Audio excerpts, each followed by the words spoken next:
Daybreak is one of the most popular places to live here in Utah, but it's not perfect. We're going over the pros and cons of living here in 2025. What's up guys, welcome back to the channel.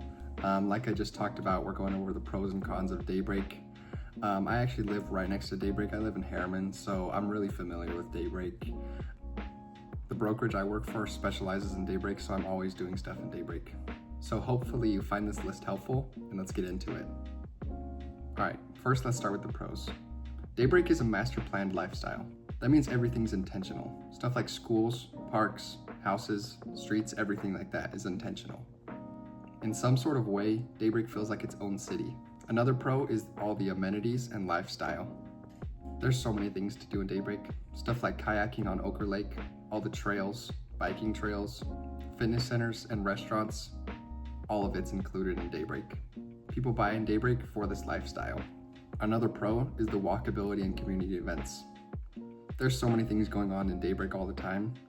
Just the other day, our brokerage held an anniversary event.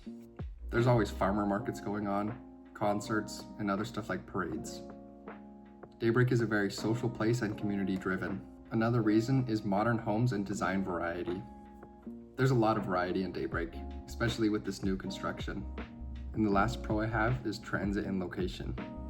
Daybreak has a Trax light rail that leads downtown, which makes for an easy commute. Daybreak is also close to I-15 in Bangor, which also makes for an easy commute. Daybreak is in a good location because it doesn't take too long to get anywhere in the Salt Lake County. So those are the pros that I had for Daybreak. Now let's move on to the cons. Now for the cons, we're starting with HOA fees and rules. I would say this is the biggest con for Daybreak. With HOAs easily costing $100 every month in Daybreak, it can add to your mortgage. Another problem with the HOA is rules. Stuff like parking, landscaping, and other stuff can feel strict. But sometimes HOAs are nice for the community and the help they can give you. The second con I have for houses in Daybreak is small yards and density. In Daybreak, homes are a lot closer together. You have smaller yards and less privacy. Places like Harriman and Riverton could be better options if you want more privacy. Usually the houses in those areas aren't as close together and you have bigger yards. The third con I have for Daybreak is ongoing construction. Daybreak is constantly growing with new construction.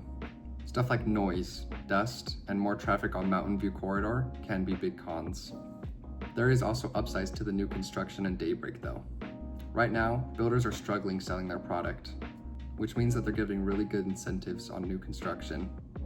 If you want to know more about these incentives, DM me on Instagram or email me. My contact information is in the description. And the last con I have for Daybreak is higher home prices. Daybreak homes often cost more per square foot compared to other Salt Lake County neighborhoods. Okay, so our final section of the video is who Daybreak is best for and not best for. Daybreak is best for families who want a tight-knit community. It's also good for first-time homebuyers who want low-maintenance living, and for people who want amenities without leaving their neighborhood. Now Daybreak is not best for people who want land, big yards, and people who want to avoid HOA rules. Personally, I think it's an amazing option if you want that community feel and modern living. It does come at a cost though. If you're thinking about moving to Daybreak or Salt Lake County, I'd love to be your personal resource. Reach out anytime. Like I said, my Instagram and my email are both in the description. Thanks for watching guys. If you want to say anything else about Daybreak, leave it down in the comments. But that's it for this video. Thanks for watching. We'll see you in the next one.